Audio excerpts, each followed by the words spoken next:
universidad ahora mismo española actual tiene una organización muy amplia y sus estudiantes realmente vale la pena que estén inmersos dentro de ese marco real que es el estado de la universidad y sobre todo el futuro de sus vidas. El estudiante ahora mismo la verdad que es un estudiante de clase media, un estudiante que tiene fácil acceso, sobre todo por localización de las universidades, a su entorno universitario. Hay 500 campus en España, hay 80 universidades. Es relativamente fácil desplazarse a una universidad en menos de una hora, media hora, y eso lo que hace es favorecer la vida universitaria en su entorno. Tiene también otros problemas, como puede ser después el tema de la eficiencia, la eficacia, pero sobre todo el estudiante es un estudiante cómodo, un estudiante paternalista, cercano a su entorno, pero que no sale mucho más de allí. Es ir ahí a la universidad y volver, con lo cual el tema económico de sus rentas también es, como hemos dicho, tipo medio, y realmente no es mejorar realmente las infraestructuras de universidades, transporte para ellos, pero quizá a lo mejor ese problema va a ser un problema a largo plazo importante. El estudiante ahora mismo es un estudiante a tiempo completo, es un estudiante que se encuentra en la universidad para dar clase todo el día, que es un problema porque te encuentras 6 horas de clase, 4 horas de prácticas, vive dentro de la universidad y ese estudiante hace que no vea su entorno más allá de las clases, no está pendiente de la vida universitaria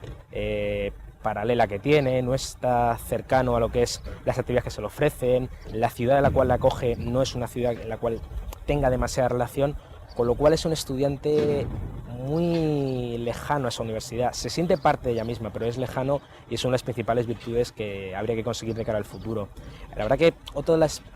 preocupaciones que tendría ese estudiante actualmente es que es un estudiante demasiado preocupado quizá por la nota.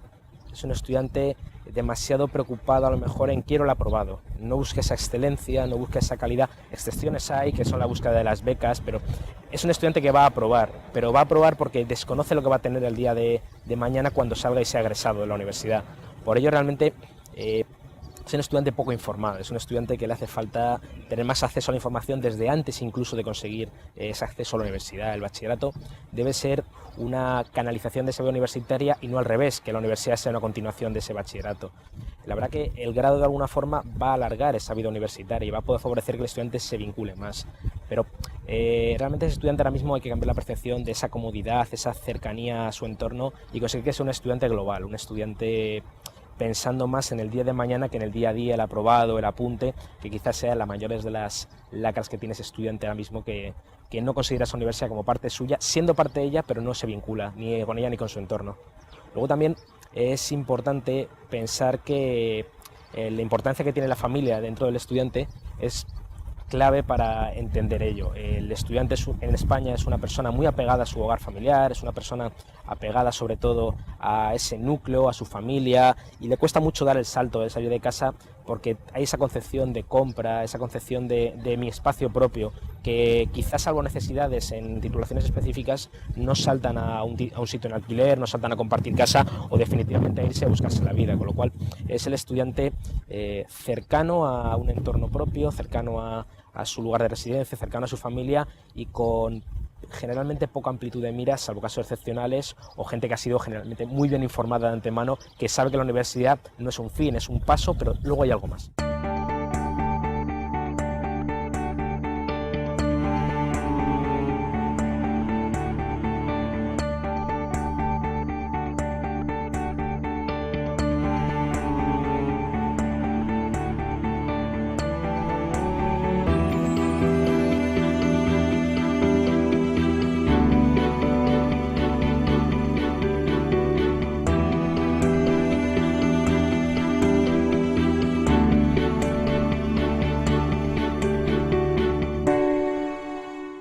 La participación estudiantil en España y la representación es la forma más importante de canalización de los intereses del colectivo estudiantil.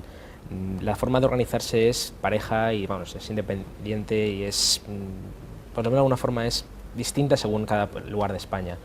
Tenemos modelos asamblearios en muchos lugares, modelos de representación, modelos mixtos, modelos basados en el interés político, modelos basados en el interés solamente cultural, con lo cual no hay un modelo parejo. Pero principalmente sí es importante señalar que el modelo de representación es el más utilizado. ¿Por qué? Porque la legitimidad que ofrece la votación en clase y lo que es la elección de unos representantes que tengan esa responsabilidad durante todo un periodo hace que realmente valga la pena pensar que ese es el modelo que se debe seguir en el futuro. Todos los reglamentos de todas las universidades, o por lo menos la mayoría de ellos, lo que hacen es recoger también esa figura asamblearia para realmente conocer de primera mano cuál es la voz que tienen esos estudiantes en ese momento. No obstante, el modelo asambleario se ha visto que se ha utilizado sobre todo para manifestaciones, para actividades a lo mejor en contra de ese sistema, con lo cual a lo mejor es la disputa que existe, representación contra asamblea, pero por facilidad, eficacia y sobre todo por legitimidad, la representación estudiantil es la que va a ir para adelante. Otros modelos mixtos que conjugan las asociaciones buscan mucho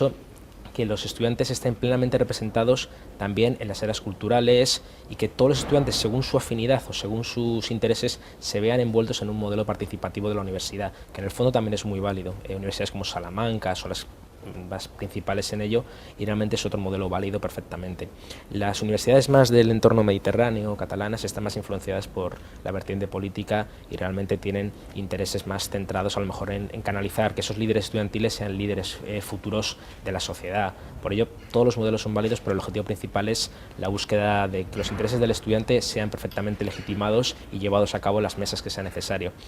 Es necesario destacar la organización que existe en España. Las Consejo de Estudiantes es una figura relativamente nueva, los llamados MORES, máximo órgano de representación estudiantil, que son los que se basan sobre todo en esa canalización de toda una universidad. Va creciendo ese modelo y actualmente hay unas 28 o 30 universidades, quitando las privadas, que están realmente organizadas de esta forma. Y ese modelo va a ir creciendo para consolidarse en un futuro en un Consejo General Universitario que canalice todos esos MORES. Y ahora mismo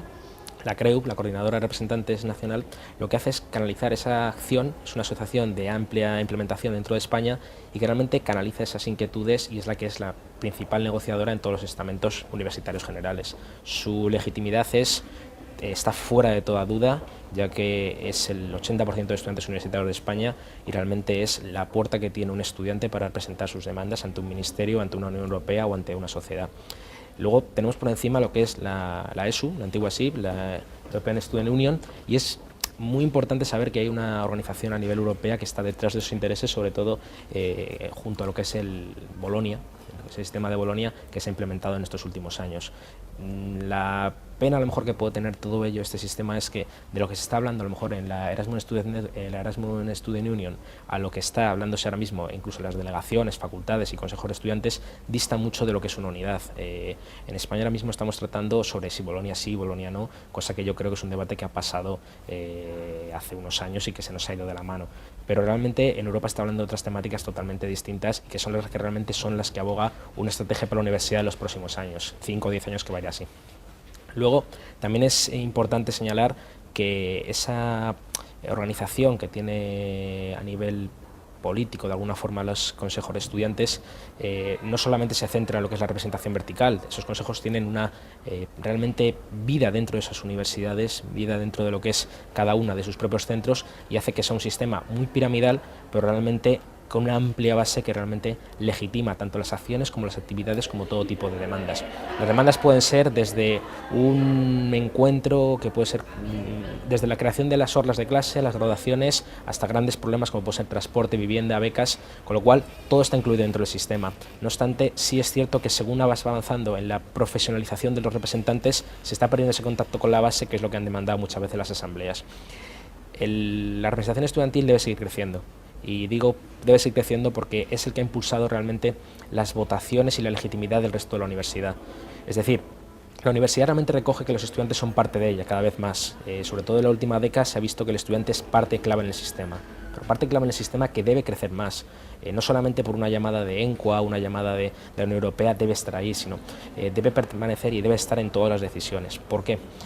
Las elecciones que suele haber en la Universidad Española, la participación en centros pequeños puede ser muy alta, pero en centros muy grandes, a partir de 3.000 o 4.000 personas, baja mucho esa representación y baja mucho esa participación a niveles que realmente puede cuestionarse la propia asistencia. Pero darle la vuelta al argumento: si no existiera esa legitimidad, esa representación estudiantil, no habría una participación real. Los porcentajes varían mucho. Tenemos el 20% que puede haber habido aquí en Alcalá en las últimas elecciones a rector, pero también puede haber universidades que han tenido el 4, el 5 o el 6 y que realmente no les ha importado ese proceso. ¿Por qué ese proceso importa? Porque realmente la universidad se lo ha creído, existen grupos de estudiantes organizados que defienden esos intereses de los estudiantes y realmente creo que es el camino a seguir para implementarnos en Europa y que realmente valga la pena darnos cuenta que el sistema funciona, pero poco a poco, es un proceso constructivo de unos años.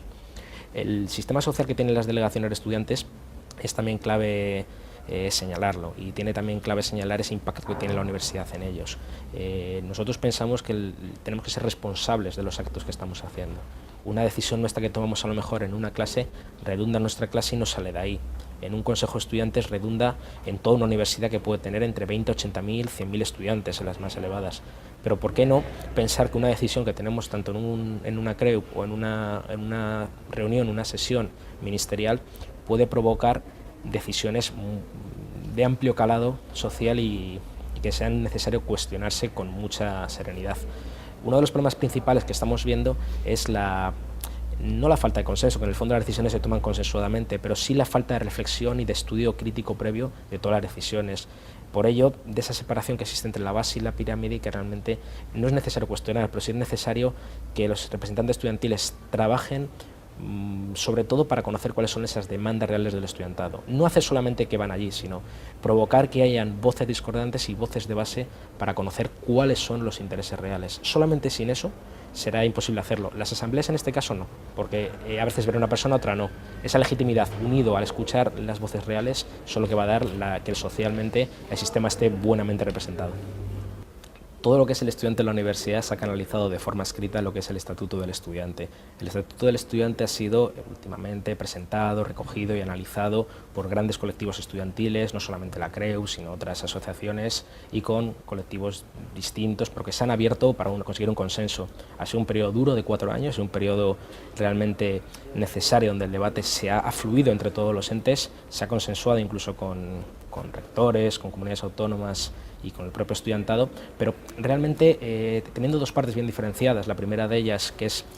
los valores, derechos, deberes que tiene el estudiante dentro de la universidad; la segunda siendo lo que es la organización del Consejo General de Estudiantes, que como máximo órgano futuro de representación estudiantil, sí tiene dos puntos de vista que hay que añadir, que es que tras ese debate de 4 años se ha conseguido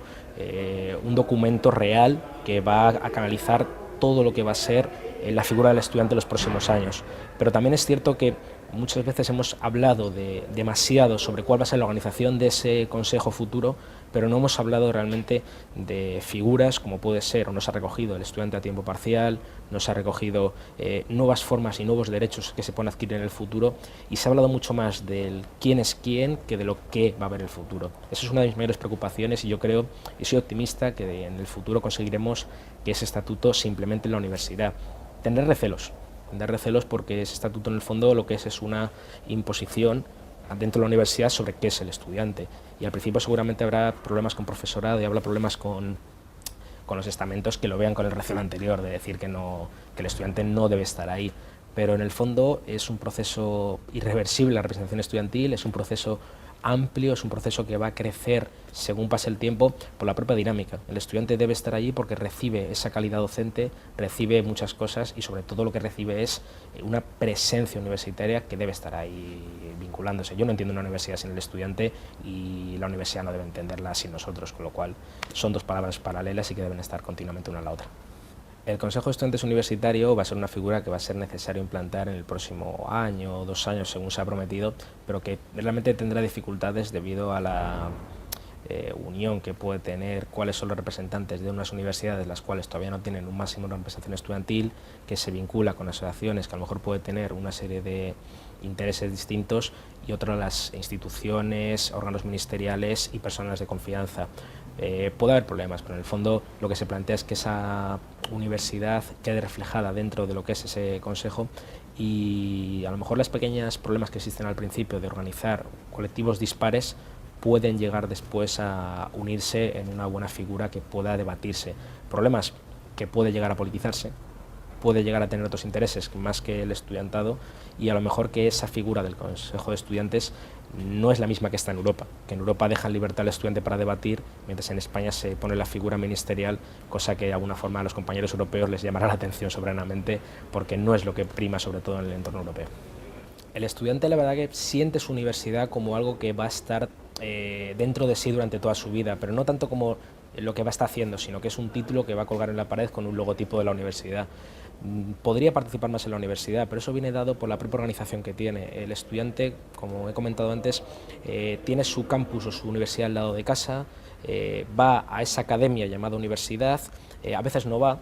provocando ese absentismo y esa crítica que tiene el sistema, pero no se vincula salvo que tenga un especial interés, sobre todo en actividades lúdicas, no tanto en actividades culturales, y la solidaridad como tal es otro tema que poco a poco va implementando, pero no tanto a lo mejor por convencimiento, sino por esa presión social de que tiene la gente de hacer algo más. La participación es variable, pero poco a poco notamos síntomas que realmente los estudiantes se vinculan más con esa universidad que quieren porque realmente desean participar y sobre todo desean ampliar ese conocimiento. Echamos en falta muchas veces que haya seminarios complementarios, que haya vida paralela y a lo mejor debería hacerse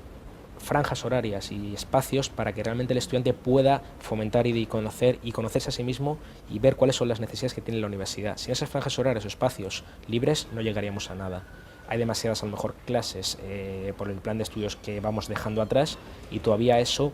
se está heredando y permite que el estudiante no se desarrolle íntegramente. Si no solvamos esa pequeña traba no conseguimos un futuro de participación real y sobre todo comprometida. Tampoco es cierto que no ha habido grandes manifestaciones, salvo a lo mejor recientemente la que ha habido con la ley Ómnibus,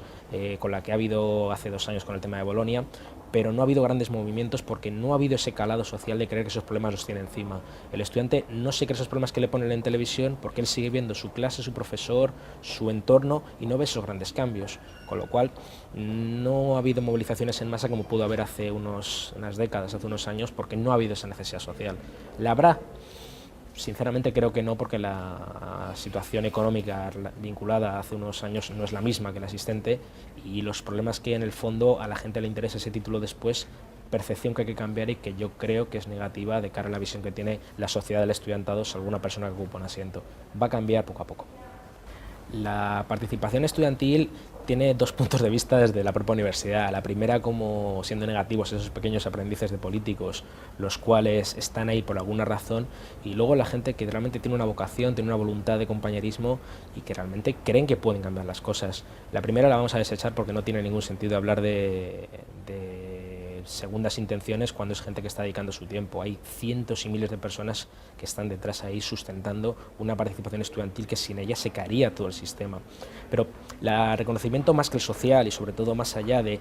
que prima es esa capacidad de tener información de primera mano que es la que va a facilitar su vida personal. También tenemos habilidades sociales. Yo siempre digo el caso que cuando yo estaba en bachillerato era tartamudo y es una de las cosas que la gente no se cree al hablar, pero son situaciones que la gente valora realmente, que el representante estudiantil debe estar ahí presente. Socialmente es más reconocido que otra cosa y bueno, ahora con el Real Decreto se están reconociendo créditos transversales de CTS, pero creo que es algo secundario y que no debe ser la principal virtud que debe tener un representante estudiantil, buscar créditos, sino buscar soluciones a problemas.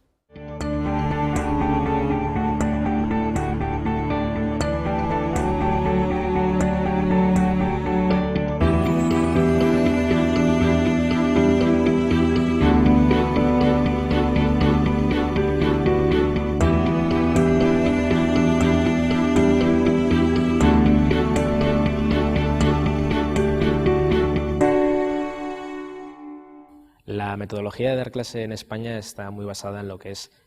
un profesor, una tarima y sobre todo muy académico basándonos en los libros. Luego tenemos una serie de prácticas obligatorias, las cuales suelen ser como complemento de lo que se da teóricamente, pero no fuerzan a que el estudiante tenga mayor vinculación con su forma de recibir clase. Esto es una forma que ya se está extinguiendo, pero que mediante Bolonia se espera de alguna forma que la cosa evolucione a un desarrollo individual del estudiante y que poco a poco conozca cada una de sus posibles y sobre todo beneficiosas formas de recibir esa educación. Realmente el sistema actual tiene tasas hasta el 30% de fracaso. Ese fracaso es una lacra realmente para lo que es el proceso educativo, porque de alguna forma, aparte de los recursos ineficientes, que seguramente esas tasas de tasa que se expresan para otra serie de evolución, como puede ser cálculo de lo que se tiene que pagar y demás, puede resultar excusa porque no es la razón real, pero sí es cierto que el fracaso existe porque hay muy poca motivación de ir a clase. La motivación de ir a clase es muy baja y realmente lo que se pretende ahora mismo es aprobar. Se pretende hacer pasar la asignatura, pero sin mayor voluntad de conseguir alta calidad y sobre todo evolucionar y conseguir mayor resultado.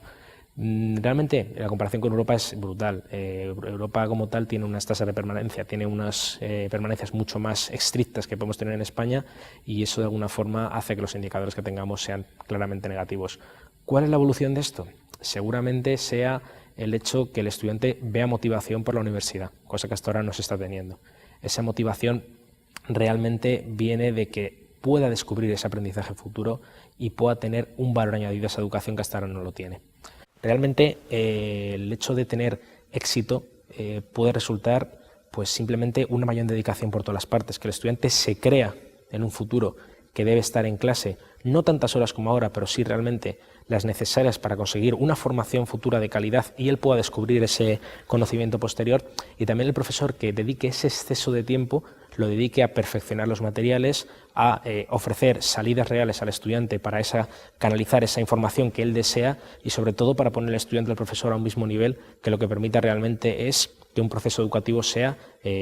similar, parejo y homogéneo. Ambos tienen que ir de la mano y no se puede entender si no. En España el problema que estamos teniendo ha sido con la adecuación al tema de Bolonia. La adecuación al tema de Bolonia se puede criticar en que los estudiantes, aunque se ha puesto teóricamente que deben participar, no han participado en los lugares en los cuales deben estar precisamente representados o precisamente dar la voz. Es decir, no han participado en las juntas de escuela, no han participado en los procesos de Consejo de Gobierno generalmente, porque ese debate se ha tomado muy a posteriori y ha sido tomado por las asambleas muchas veces y de forma errónea en las formas.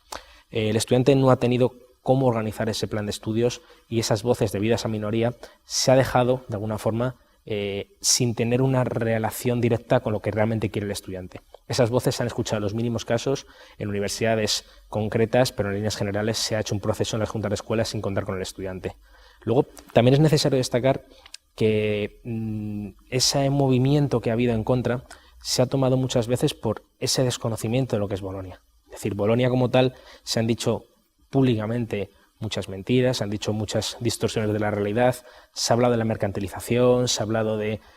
que los títulos ya no van a tener un valor, se ha hablado de tantas y tantas cosas que no están de acuerdo a la realidad, que en el fondo es necesario dar una vuelta y plantear que toda persona que han sido los consejos de estudiantes, la representación estudiantil y las universidades, gran parte, la gran mayoría, no se han posicionado en contra de Bolonia, ni pública, ni privadamente, ni con manifiestos, porque han visto la oportunidad de Bolonia como un cambio para el proceso actual que no es motivante ni da una calidad a los estudios de cualquier estudiante universitario.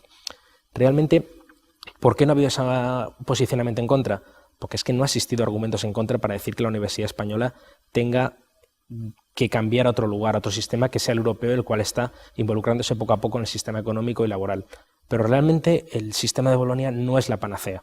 Bolonia no es la solución a todos los problemas de la Universidad Española, que tiene graves problemas estructurales, tiene graves problemas de eficacia, y Bolonia no va a resolver los problemas, simplemente va a ser cambiar una metodología docente que imprimirá en la calidad, pero una calidad al mismo coste y sobre todo destinada a unas formas de ver la educación que, si no se toman medidas estructurales de una universidad, puede que se tomen de otro nivel político, otro nivel económico y que recorten realmente el actual sistema de educación. Ese es el problema clave.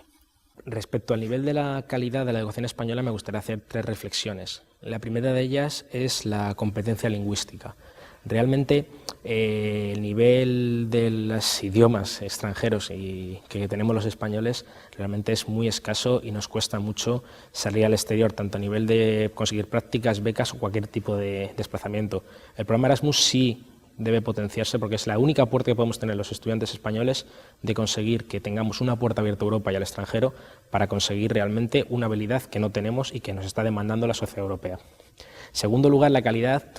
Personalmente no soy partidario de los rankings, ni soy partidario de las listas cerradas, porque están basadas en argumentos que pueden ser sesgados y demás. Pero realmente, cuando todos los indicadores de la Universidad Española están diciendo que no somos capaces de meter más que 1 o 2 dentro de las 200 primeras, es que no podemos competir a nivel del resto de universidades. ¿Por qué? Porque tenemos los recursos orientados hacia otros lugares, no tenemos una preparación previa, tantas y tantas cosas que en el fondo sería necesaria una profunda reflexión de por qué no conseguimos tener esa cantidad de universidades según nuestra situación en el mundo y nuestro nivel de renta nacional dentro de lo que es el espacio europeo. Y por último, también es digno destacar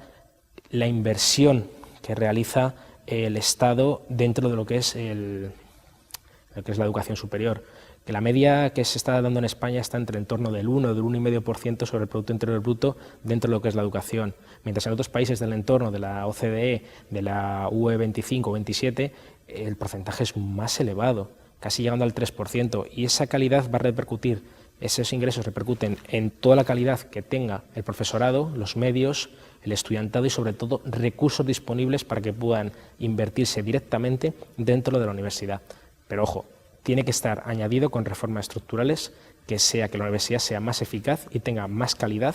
para los estudiantes que están.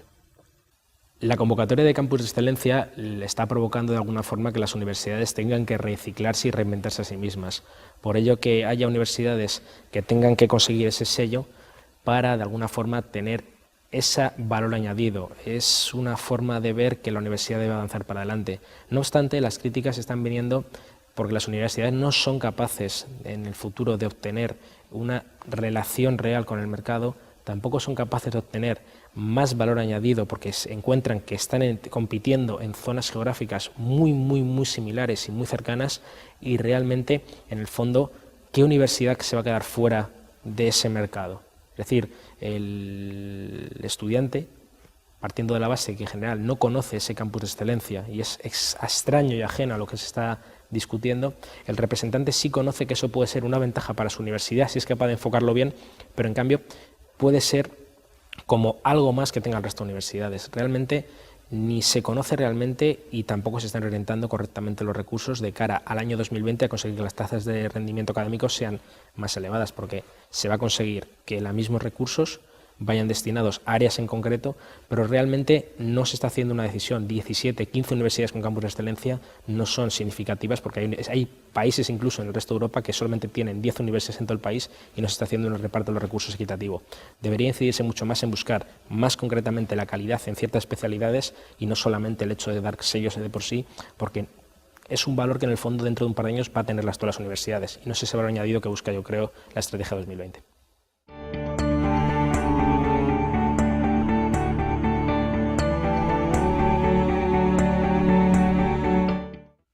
Estudiante que sale de nuestras universidades es un estudiante que está muy vinculado a su centro de estudios. Generalmente no trata de buscar más allá de la internacionalización, no busca más allá de ese fin de sus estudios, no es algo que realmente vaya más allá de lo que tiene delante. Es decir, es un estudiante paternalista. Por ello, realmente, las becas que se han ido tomando con consideración el espacio de tiempo ha sido destinadas sobre todo a cumplir esa etapa de estudios, pero no se ha buscado nada más. Después de ahí ya nacieron las becas compensatorias, nacieron las becas de ayudas para pequeñas desviaciones de los niveles de renta que existieran y ahora, por ejemplo, ya se está involucrando lo que es los préstamos, sobre todo destinado a posgrado, porque no hay todavía implicación en el grado. Realmente el sistema que se está derivando es un modelo totalmente distinto del modelo escandinavo. Y ese modelo escandinavo, a lo mejor que es el paradigma por tener altos niveles de PIB destinados en educación, pues puede ser esa mezcla del modelo español entre ese modelo escandinavo y el modelo anglosajón, que es el que realmente no sabemos dónde vamos. El sistema ahora mismo que se está ofreciendo de tasas, que es el gran problema que podemos ver en el futuro, la propuesta realizada por el año 2013, para mí es un grave error el hecho de no hacer pequeños escalones que hagan que el estudiantado se pueda adecuar a eso, porque según parece y según se ha ofrecido, es un modelo como que no tenemos capacidad de discusión, pero sí se puede plantear alternativas. Este modelo parece como que es una penalización para el estudiante, es una penalización para un nuevo estudiante que a lo mejor no conoce la universidad y ya se le da por hecho culpable de ese fracaso educativo, pero realmente no tiene por qué ser así. Si existe esto, pues hagamos una cosa. Gratuidad en el nivel universitario, pero ¿por qué no después grabar las matrículas para personas que no han podido conseguir un rendimiento académico? De esta forma lo que hacemos es solventar perfectamente la desviación económica del sistema. No creo que sea la culpa, sino es una excusa. Según el nuevo modelo planteado por el gobierno, para el año 2013 se va a hacer que en la primera matrícula haya un crecimiento de las tasas a realizar, en la segunda vaya un 50% del valor real y en la última, al tercero, un 100%, hecho que penaliza realmente el fracaso escolar. Eso, como parece y como interpretamos los estudiantes, es una penalización al estudiante, pero no tiene por qué ser un estudiante siempre culpable de ello. El producto que tiene es la universidad, y la universidad, si le ofrece un producto inadecuado, realmente hay que analizarlo y replantearlo si es así la bondad o el fracaso del producto con posterioridad. Realmente, si se plantean las becas, el aumento que se está estableciendo para el año 2013, habrá que plantear una serie de ayudas que vayan en consonancia con esas medidas que se plantean, es decir, que vayan acordes al nivel demográfico y al nivel socioeconómico de cada una de las personas. Esto es un modelo que choca mucho con lo que tenemos ahora mismo. Mientras en España planteamos otros debates, en Europa ya están planteando la adecuación de becas a las necesidades de cada estudiante, hecho que aquí en España todavía faltarán años hasta que seamos capaces de analizarlo. Luego, la dimensión social del espacio europeo es clave para entender todo lo que estamos hablando. La universidad está dentro de la sociedad, no puede entenderse la sociedad sin el entorno, y por ello realmente la educación es uno de esos pilares en los cuales se establece todo el sistema y que todavía tenemos que creérnoslo, porque no estamos teniendo en cuenta que esa educación, en el momento que salga de los planteamientos actuales, puede ser que la sociedad tenga una pata coja respecto a lo que realmente plantee en el futuro. Sinceramente, en mi opinión personal, creo que el camino que se está tomando es peligroso, debido a que no todo estudiante es culpable de su rendimiento académico. Hay 20.000 causas, como se ve en el día a día en las facultades, que realmente indican que puede ser desde temas personales, familiares, de calidad docente, de infraestructura universitaria, de desplazamiento, que no tiene nada que ver con un planteamiento único desde el sistema que plantea que estas son las tasas que se plantean, estas son las becas, si puedes, perfecto, y si no, no. El modelo actual es correcto porque se da favorecimiento a las clases medias que tengan acceso a esa educación superior, pero puede ser que con esto no consigamos de cara al futuro que todos los estudiantes lleguen a la educación, porque no podrán pagarse eso por diferentes causas parejas que no tienen nada que ver con su formación. Debemos fomentar calidad, pero no solamente desde el punto de vista económico, desde el punto de vista social. La mercantilización de las universidades ha sido uno de los principales caballos de batalla que han tenido los grupos anti-Bolonia y los grupos que han tratado de no conseguir que esta reforma educativa siguiera adelante. Realmente, la principal característica es que el capital privado entre dentro de las instituciones para suplir un déficit casi permanente que existe dentro de la universidad, tanto española como a nivel general europeo. Realmente no es malo. Es que entre capital privado dentro de la universidad significa que hay intereses privados, que el ciudadano es capaz de elegir dónde quiere ir destinado ese capital dentro de la sociedad. Debe ser capaz de unir el sistema económico, el sistema social y el sistema universitario para conseguir que los profesionales del mañana, que en el fondo lo que quiere todo el mundo es tener un valor de su título dentro de una sociedad, sea realmente reconocido y orientado. Por ello, si nos damos cuenta, en la OCDE, en lo que es el sistema europeo y en el fondo en los países desarrollados, cada vez se va integrando poco a poco en la entrada de ese capital económico para que vaya creciendo. A nivel de España es realmente todavía insignificante. ¿Por qué? Porque no hay esa tradición de que la empresa se vincule realmente con la universidad, más allá de las 2 o 3 cátedras que puede tener cada universidad específicas, pero realmente el objetivo y la evolución futura es que el capital privado vaya poco a poco creciendo en la universidad, y realmente sería bueno para nuestros estudiantes.